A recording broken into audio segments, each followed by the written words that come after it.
Geb, dieu de la terre, et Nout, déesse du ciel, eurent ensemble 4 enfants. Osiris, Seth, Nephthys et Isis. À la mort de Geb, Osiris hérita du trône et devint roi. Osiris enseigna aux hommes la culture, aidé par Isis.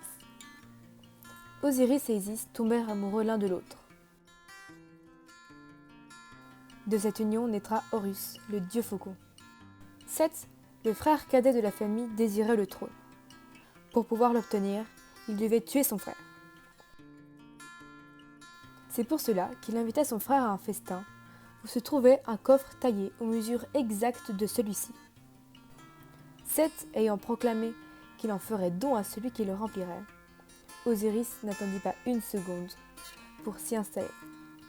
Seth en profita pour fermer le coffre et clouer le couvercle, ainsi faisant disparaître son frère.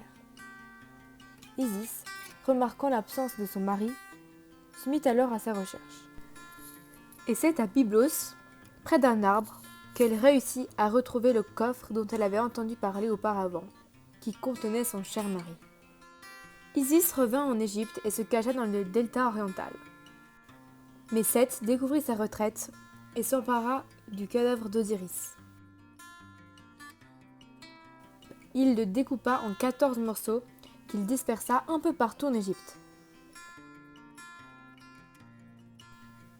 Isis, après de longues recherches, rassembla 13 morceaux de son mari et réussit à faire renaître Osiris.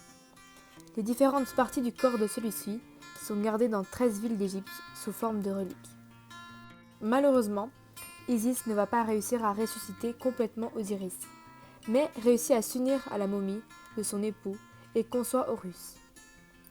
Elle va l'élever en secret dans les marais de Chemnis, dans le delta. Après bien des péripéties, Horus va réussir à venger son père.